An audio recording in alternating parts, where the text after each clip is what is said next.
So this is a little bit of an exercise that we've been doing with some of our on-farm events, putting stickers on traits to see where the priorities are when it comes to buying a terminal sire, and having lots of commercial farmers answering the question. It's interesting to see where their priorities are. And tonight, ease of lambing and lamb survival are right up there, along with days to slaughter, carcass conformation, and a few people with an interest in meat eating quality. So nobody desperate to make them leaner or fatter, but they do want live lambs that are born without assistance, and that grow fast. So that's really useful, and useful for putting things in context. I guess if we were doing this 5 or 10 years ago, it's all about growth, all about carcass, and I'll certainly be talking about those tonight. But we do have breeding values that help us to select the easier lambing sires, and lamb survival is increasingly important, both within our economic and environmental indexes. So that's lovely. So I'm going to press close on that, and we'll share some slides.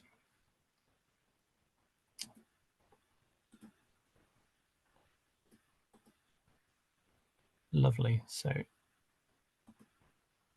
hopefully everyone can see that. Laurie will tell me otherwise.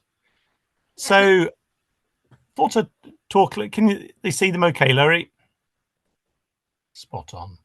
So I thought this is a bit more of an umbrella presentation tonight than our usual sort of on-farm deep dive. I'm going to talk a little bit about HCC's investment in sheep genetics, recording in Wales, a bit about what we've learned from Ram Compare in Wales, and then the role of genomics, because the two very much go hand in hand, and then how we actually use this knowledge to help us to hit environmental targets.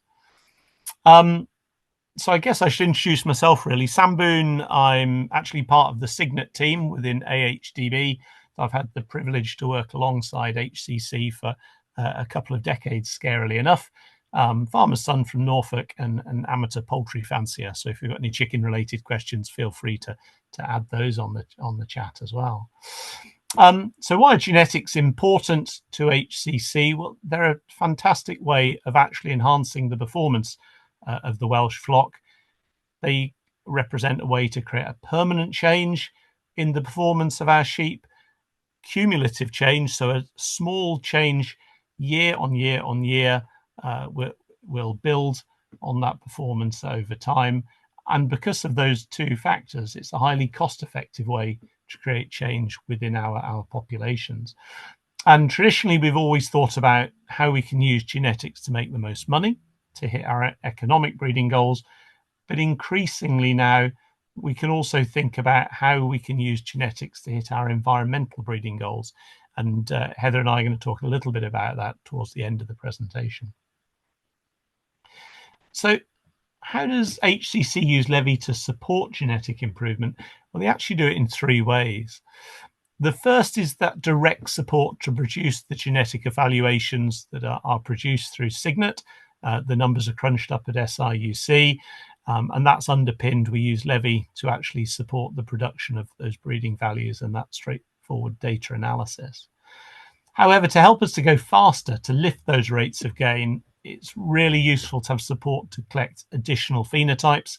So one example would be CT scanning, and another would be these commercial abattoir records as part of Ram Compare. So HCC contributes towards the animal data, and it also contributes towards genomic data. So supporting the work, really HCC can be very proud to be the pioneers when it came to genomics, as you'll see in a couple of slides time, through their work as part of the Hill Ram scheme. And now we've got that running really quite well within our terminal sire genetic evaluations. Just a couple of words about Signet for a moment. I'm going to probably talk a bit more tonight about our terminal sire evaluation, but we currently deliver 3 national genetic evaluations, one for our terminal sire breeds like the Suffolk, Hamp, Charolais, Meatlinks, one for our maternal breeds like Clin, Romneys, Wool Shedders, Blue-faced Leicesters, and one for our hill sheep, so our Welsh Mountains and our Beulahs and Cheviots. So 3 multi-breed genetic evaluations, several million records being analysed, and those are updated every month. So you're only ever a couple of weeks away from a fresh set of breeding values that go up onto the Cygnet website and get sent out to clients. I just thought I'd have a look and show the sort of importance of whales in the scheme of things. So last year we would have analysed the best part of 100,000 sheep records, some coming in through Cygnet clients, some coming in through additional breed society data. So actually the Suffolk Society contribute a lot of additional pedigree, and so numerically would be one of the largest that is analysed by Cygnet, although the proportion of people that are actively weight recording within that breed could certainly be higher in the background. But in total, we performance record 42 different breeds across those 3 evaluations. So those are some of the numerically larger ones there. And Wales would account for about 20% of the records that we get through to Cygnet. So unsurprisingly, I guess, Wales is a big part of what we do in delivering the national genetic evaluations. If you want to be a bit more specific, we actually record 30 of those different breeds in Wales. Big shout out to our one Berrichon that we managed to record last year. But unsurprisingly, as part of the Hill Ram scheme that's now the sheep genetics program run through Farming Connect, but actually nearly 40% of those records are within the Welsh Mountain population. That whole program's been a really big boost to hill sheep recording, and we now have a wide number of hill rams that are available with EBVs within Wales. And on another night, we could talk about that at great length. But we're mostly talking terminal sires tonight.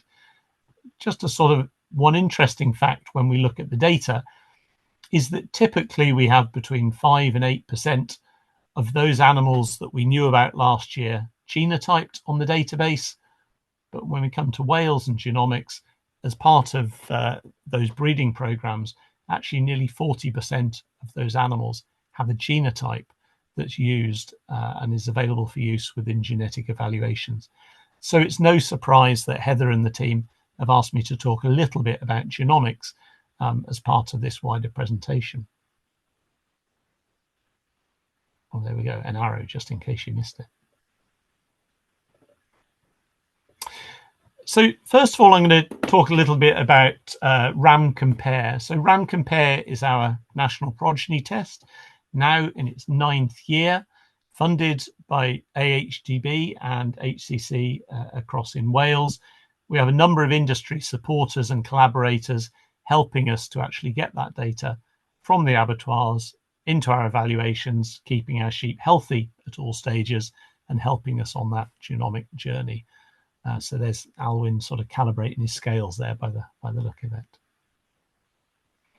And although I am occasionally, shrinking violet that I am, the face of these things, the real work is actually done by others. So Bridget is our lead for RAM Compare, so she heads up the project. Laura and Stuart have been very active in collecting the data, as have the team of Innovis scanners up and down the country. And keeping us healthy is Fiona, who's helping us on the veterinary side of things, particularly around quarantine and blood testing of rams, so that we are as risk averse as we can be when introducing rams onto our RAM Compare farms. So what are the RAM Compare farms all about? Well, it's very similar data that would be collected in our purebred pedigree ram breeding flocks, taking rams in, putting them through a really strict quarantine, collecting lambing records, so lambing ease and lamb survival that we talked about at the start of this presentation, data being collected, lambs weighed at 8 weeks, and then ultrasound scan just prior to the first draw of lambs. But RAM Compare provides the missing piece of the jigsaw, which is the abattoir data. So the thing that you're actually paid on as a commercial farmer is the weight of the carcass, the conformation grade of the carcass, and profitability is influenced by days to slaughter. And so by having the abattoir data, we have the complete picture. And from this data, we produce a series of estimated breeding values. So those are indicators of the genetic merit of animals for specific traits. And indeed, we can pull the data into overall breeding indexes. And you can see the traits that are now routinely analysed as part of our genetic evaluation. When we started RAM Compare, the only information we had was farm traits, so the weight of the animal, the muscle and fat depth based on ultrasound scanning, and then a small number of animals would go through the CT scanner so that we could look at the lean and fat weights within the carcass and jig it to influence shape. We then produce standalone breeding values for the abattoir traits that are listed here: days to slaughter, carcass weight, conformation, and fat class. And then the big breakthrough this year was in February. We finally fitted the genetic correlations and relationships between all of these traits. So that means that the data, they will all influence one another. Knowing something about the live weight of an animal will go on and influence days to slaughter. Knowing something about carcass conformation will help with some of our predictions of other traits. So we finally sort of tied up the relationship between our proxy traits on farm and our traits on which we are paid. And you can see this if you head to the Cygnet website and pull up an animal's record. You can now see the breeding values that we've had for the last 30, 40 years, the new ones that we've had for the last 20 years for CT traits, and indeed the abattoir traits are now shown along the bottom. So the breeding values are here, and we'll look at those in a minute, and then the accuracy values to go alongside them. So that was a really big step forward. It was part of the aim of the project, was to see whether we could produce breeding values for abattoir traits and how they were related to other traits. And we've now got to the point of being more than happy to publish them and put them in the public domain. It has been more than just RAM ranking and showing which animals have performed the best on farms and feeding that into the evaluation. We've learned quite a bit about trial design. We've had research that's looked at lamb survival. We've done some work on shear force. We learn a lot every time we do quarantine and RAM testing, and it set us well on the road towards our genomic journey, learning how to use tissue samples to check parentage. So one project, an absolute wealth of data that's been used in a number of ways as part of our knowledge exchange, not just within our genetic program, but wider than that. And that's a big thank you to our farms. So these are the farms that have worked with us in Wales over time. Currently, we've got Alwyn and his family helping us across in Powys. We've sent a new crop of rams up to them this autumn. But all of the farms, Rhys Edwards, Stephen Aberley, Claire and Sean Williams, have all had various rams from as part of the project over the years, putting them across a crop of similar commercial ewes of similar breed type, and then doing the painstaking job of collecting the data that goes with those from the moment the lambs are dropped until they head up the trailer and head to slaughter. So it's no small undertaking, but it's created a data set that would be the envy of any European breeding program. And a very quick chart here showing where our ram breeders are based throughout Wales. So we have them in a number of different regions and depending on breed type. And I guess a particular thank you to the ones in the table here that have provided Blue Texel, Charolais, Hamp, Shropshire, Suffolk and Texel rams. Not just in Wales, a number have gone over the border and been tested in farms in England, just as some English genetics have come across to be tested in Wales, because at the end of the day, genetics move across boundaries. So a lot of support and a lot of interest for Ram Compare in Wales. And we've got some nice on-farm examples, and I've gone a little bit into the archive here. I've pulled out some examples that we had when we were down with Rhys down in Bridgend. This was in the early days at looking at scan weight, so our sort of proxy trait for growth rates on farm. We've got days to slaughter here, and we were quickly picking up differences of sort of 20 to 30 days for animals killed at a similar weight in terms of actually going off farm and being ready for slaughter. and that being well reflected and due to their size genetic merit, so each of these dots being different rams. And the same here with our new breeding values for carcass weight, again showing that they're pretty decent predictors of the weight of progeny by individual sires, and that there's some big differences there. We're looking at a difference at the best part of 3/4 of a kilo in terms of weight.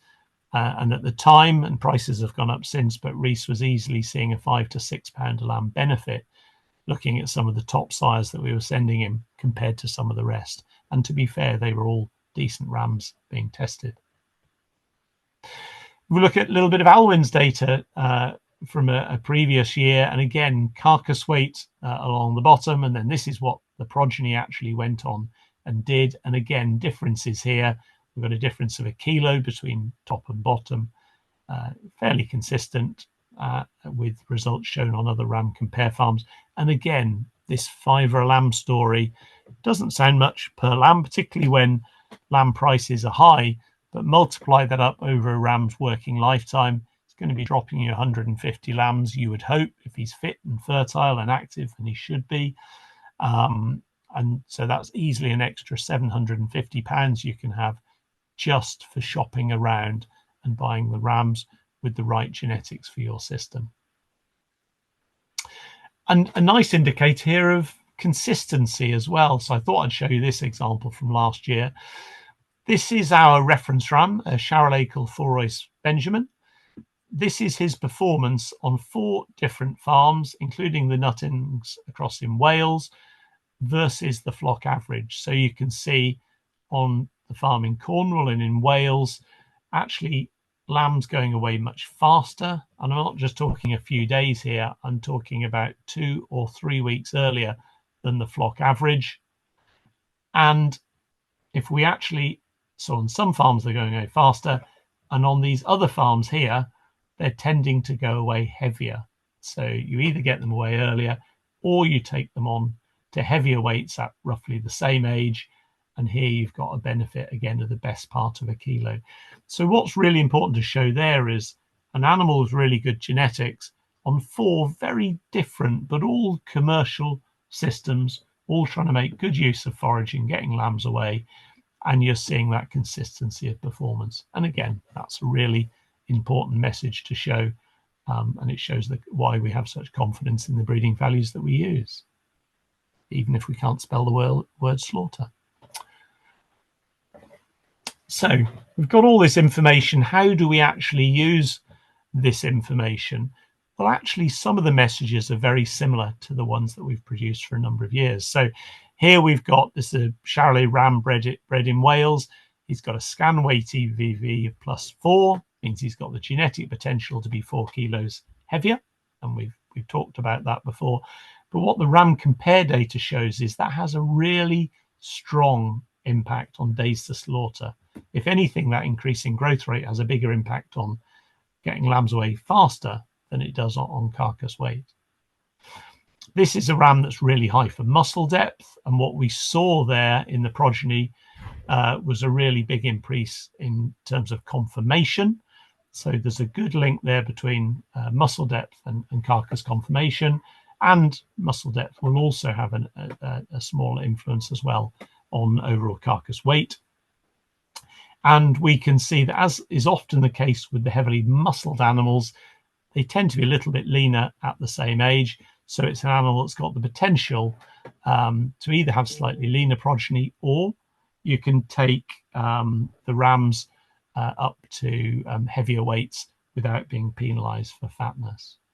So really nice example of showing that the messages that we've been talking about over the decades have been shown really strongly with the data, and now those genetic relationships are fitted within our evaluation. So this particular ram, if you actually went onto the Cygnet website, lo and behold, you would see that we would predict him to have a breeding value of -11 days. So he's got the genetic potential to be away 11 days earlier. So you'd predict his progeny, on average, would be away sort of 4 to 5 days earlier than an average sire.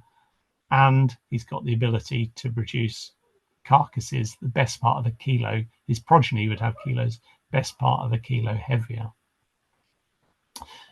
with improved conformation and a little bit leaner, not extreme by any means, a little bit leaner than the population average. So the data is coming together quite nicely within our terminal sire evaluation and enabling us to make these predictions of abattoir traits. So we're interested in the genetics. Where can we go through and find our rams? One of the things you can use is Flock Finder. So you head onto the Cygnet website, you select the breed of interest, you put in the postcode where you're actually selecting your rams, and you can find those that would be nearest to you through that.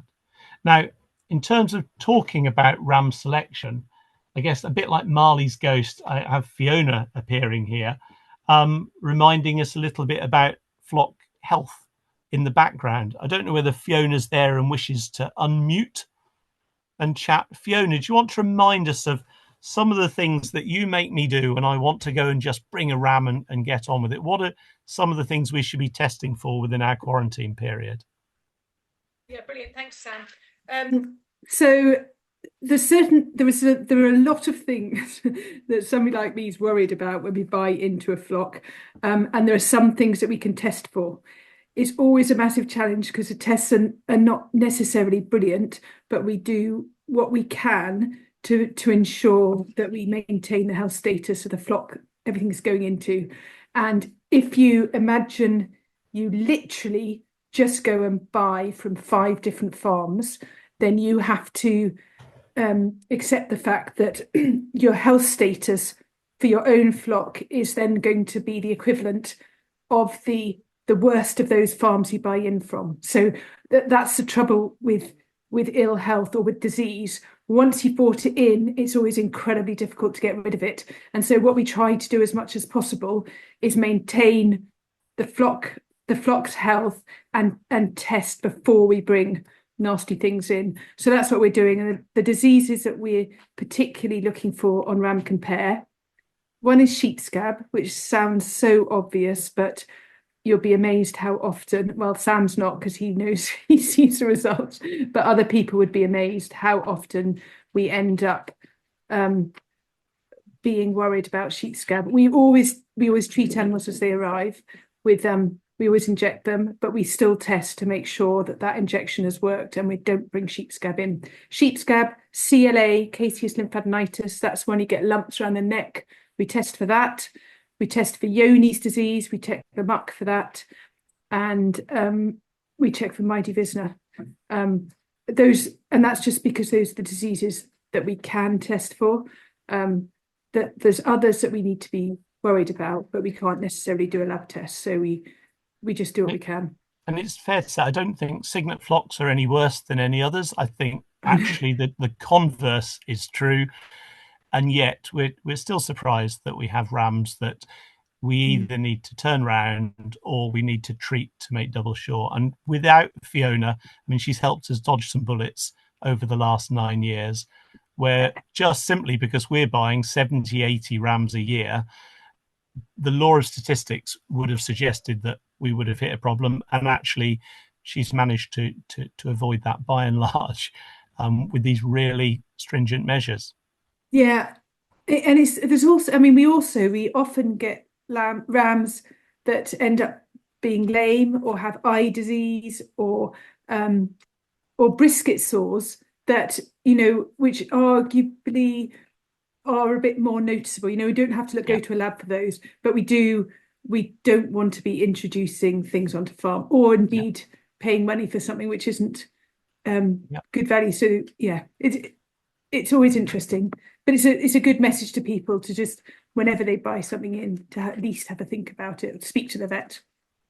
And I guess just the final comment on that, you're also trying to make sure not bringing in parasite or resistant worms in particular. So there'd be a drench routine as well for those rams as they're standing on concrete in isolation for that period of weeks. We're basically also making sure they don't bring anything else special with them. We treat them with 2 different wormers and also flukicides, just as Scots would recommend, basically. We go through the gold standard Scots recommendations for treatment.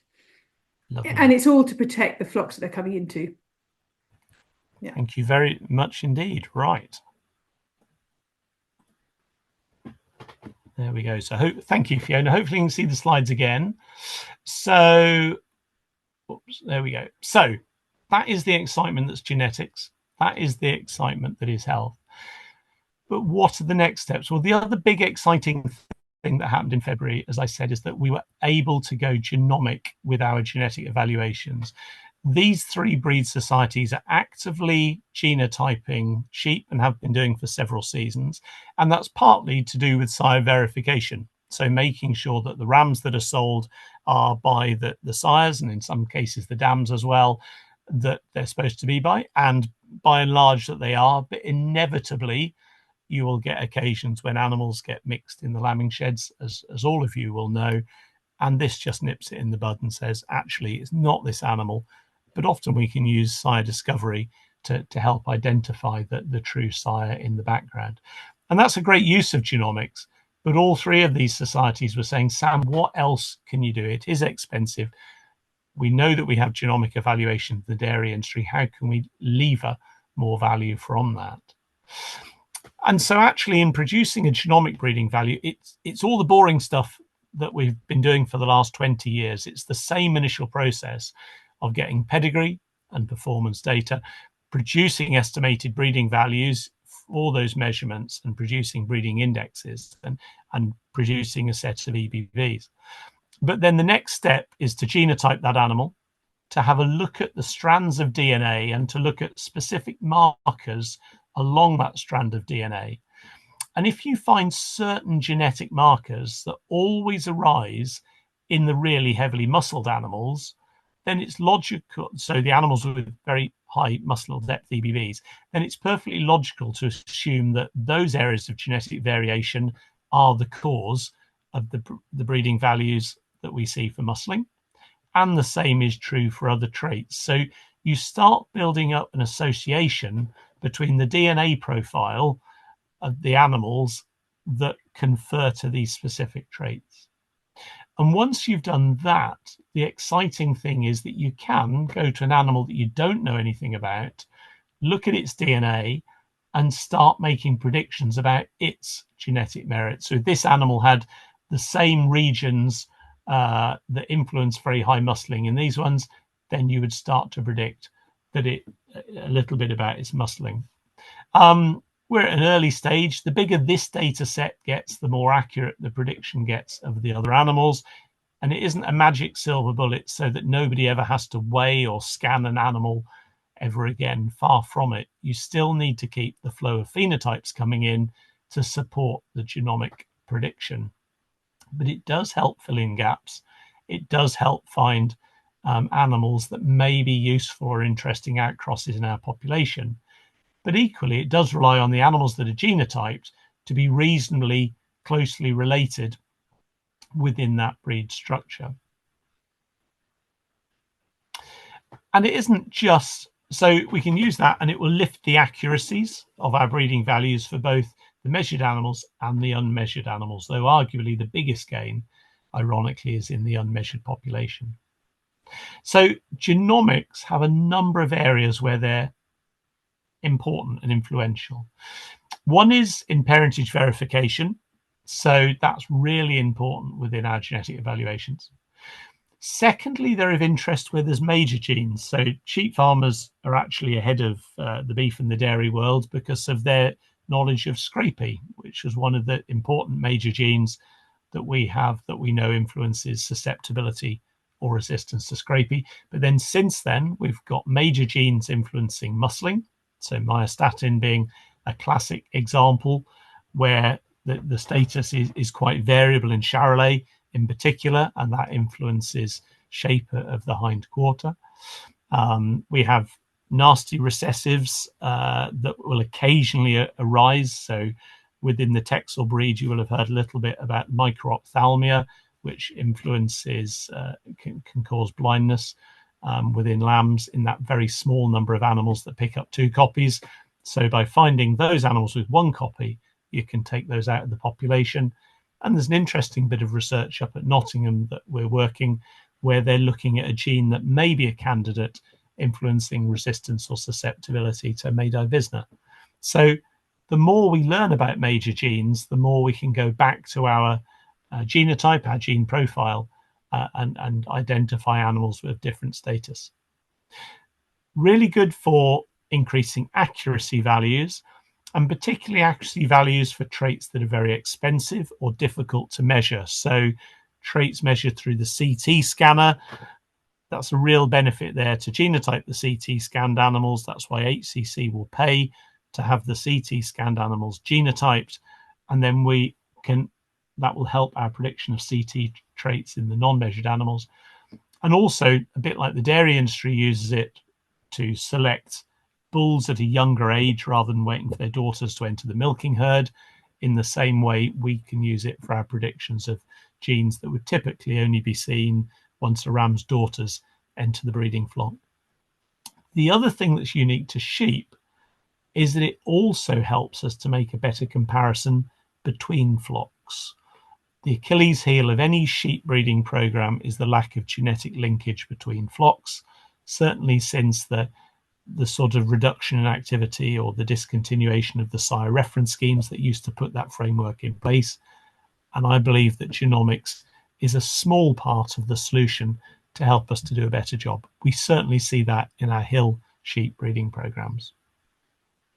So I can easily make a case for the importance of genomics. And indeed, in putting it all together, the evaluations with the additional RAM compare data and the genetic correlations fitted, and then layering genomics on top, we can help our whole breed to sort of move forwards. So, give a bit of an example. For years, I mean, there haven't been nearly enough graphs in this presentation, so let's get a few more graphs in. So for years, I've been telling you about the improvements in scan weight, in Suffolks and Hamps and Charolais, and in many of the other breeds that we work with. But what we can now show is the impact that actually has on reducing days to slaughter. So through selective breeding, we can see a reduction in days to slaughter of the best part of a week across that population. And obviously many recorded flocks are going much, much faster than this.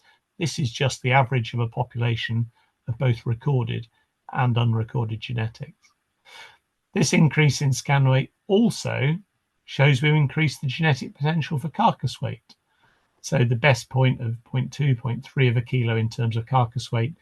But again, that's across a population of whatever it was, 18,000 Suffolks, I think, and about sort of 10,000 sort of Charolais and Hamps in the background. So we can actually see the impact it's having in the traits that you're paid for.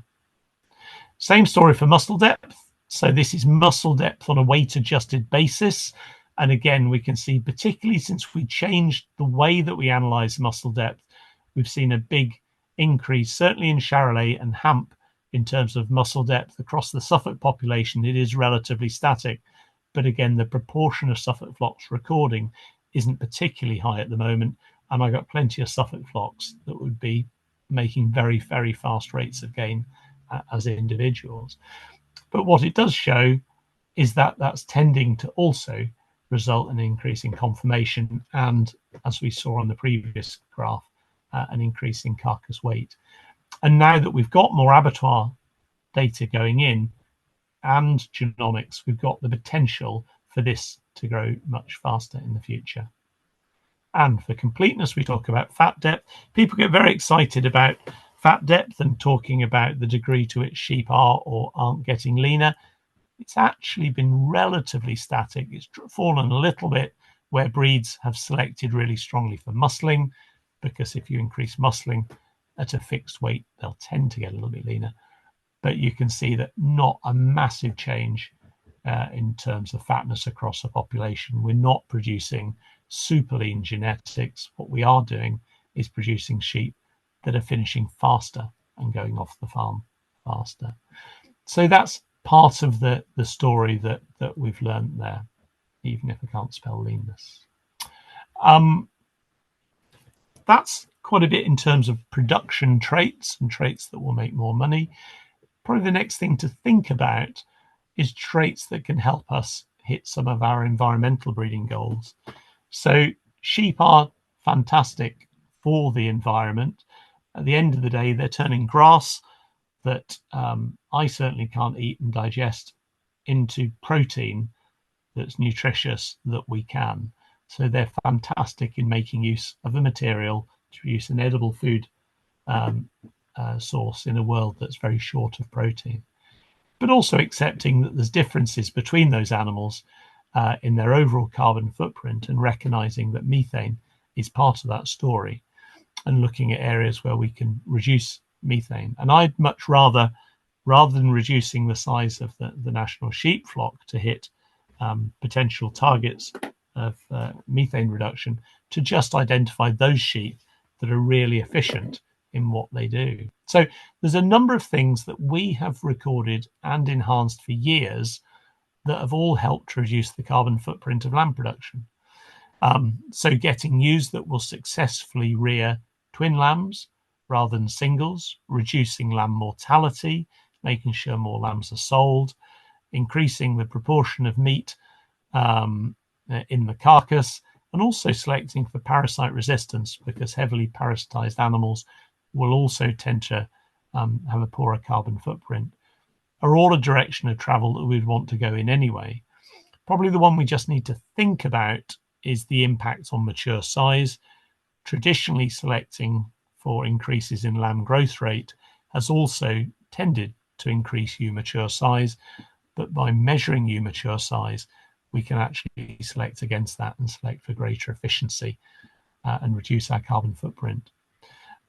Those are things we've done for years. Some of the new things that we can get involved with now are either the direct measures of methane, and we're doing that using portable atmosphere chambers to understand the trait, to understand the degree to which it's under genetic control and how it's influenced by selecting in these other areas. And HCC is also encouraging those sheep that go through the CT scanner to have rumen volume measured as well.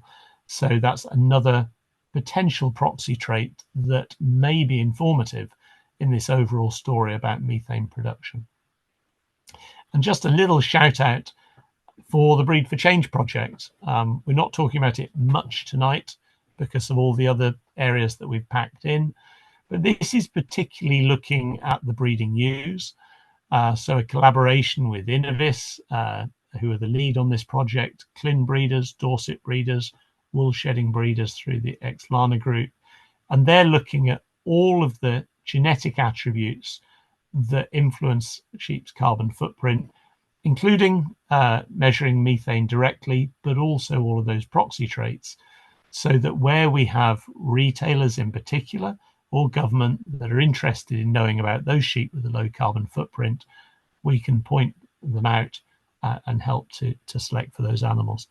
And I strongly suspect that when we actually look at the new breeding indexes for our environmental drivers and look at those relative to indexes for profitability, the two will tend to be quite closely aligned. So very much a win-win on our farms. Heather, if you're there in the background, I think this would be a good point for you to chat to us about the Breeding Better project. Lovely. Thank you very much, Sam. That's much as genetics is absolutely amazing, it isn't just about genetics, which kind of leads us on to a Breeding Better project that it has multiple partners in it. So it's led by the industry and it's very much participatory. I'm really pleased to say that I think we've got at least one or two farmers from Wales who are on this project. And we're looking after, jointly with Mentera, we're looking after some farmers in Wales on this.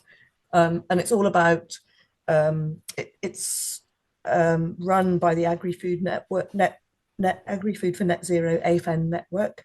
And it sort of brings together all these different partners so that we can look at all the elements of breeding decisions. So to come up with like something more cost effective for on-farm decision making.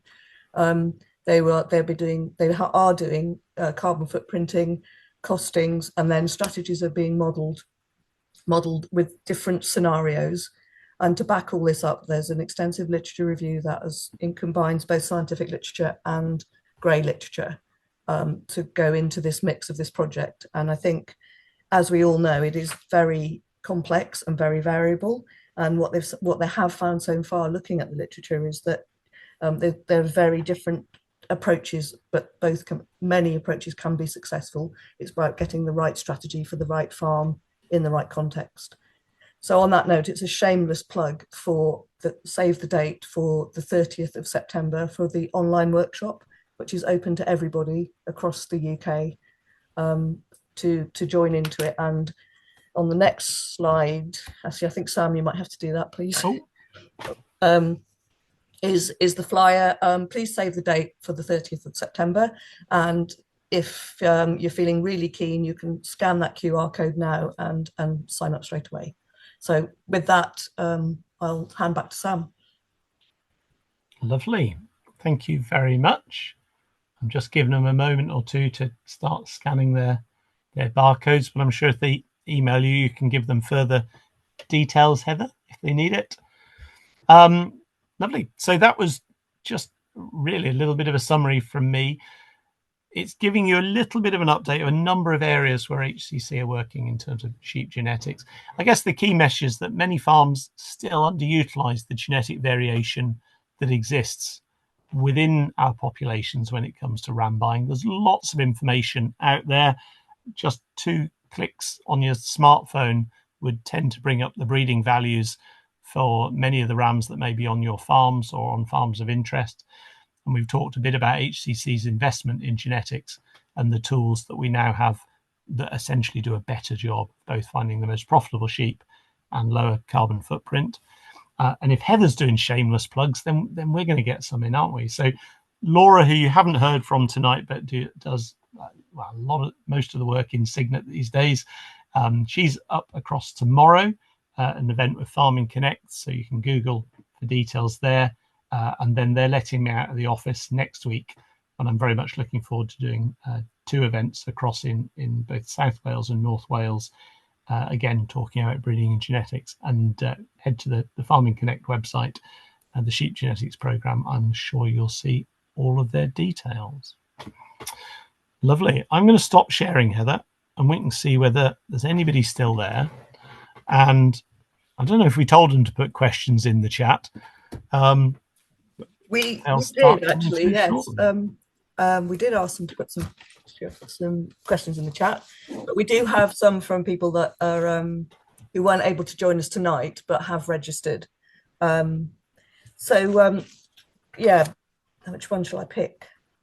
As a commercial flock, what is the best way for me to start using a performance recorded ram? So from a commercial flock owner's perspective, how do I go about it? What do I do for my flock? Yeah, I suppose it's split into 2 things, isn't it? One is thinking about the rams that are already on farm, and then secondly would be sort of, where are you going to go next? So what I would say is you can use the Cygnet website to see what the genetic potential of the rams that you already have is. You might be using a stock ram that you're delighted with and breeding female replacements, but only to find that actually it doesn't have very good genetic merit for the traits of importance to you, or it may be doing all that you wished. But then secondly, it's about thinking about your objectives. What is it you want to change in the future in the flock? And it's fine for you or I, Heather, to make recommendations to people, and we can chat about scan weight and CT traits. But actually, when we did that poll this evening, people said lambing ease. When I go and look for a ram, I want to see that it's certainly above average for ease of lambing, and I also want to make sure that it's good genes of lamb survival. So that's a trait we've not talked about much tonight, perhaps, but that would be information. So setting the objectives, and then it's going off and finding a flock where you can have those conversations, where you're comfortable that the animals have been managed to have a long, productive life, and the health side of things as well. That's brilliant. Many thanks. I think some of us have heard a fairly well-known geneticist, and he even has a T-shirt that says phenotype is king. What does that mean? It means he quite likes to publicise his catchphrases in terms of getting the T-shirt, and that tells us a bit about the well-known geneticist. But the point he makes is a really good one. It's very easy to get excited about, let's go and genotype the animal and it'll tell us everything about that animal. But the measurements are really, really important in the background, and to keep those flowing through. So that's really his reminder that we still need the measurements to support that. And that might mean that we need different structures in our breeding programs so that the people that are CT scanning are rewarded for that, for actually doing that work by those that don't have the time or can't get to Edinburgh or all the places where the CT scanner goes, but are able to genotype. And some of the breed societies, I suspect, are thinking about just that sort of approach. Brilliant, many thanks. To the rest of the audience there, would anybody like to ask a question that hasn't been brave enough to put it in the chat?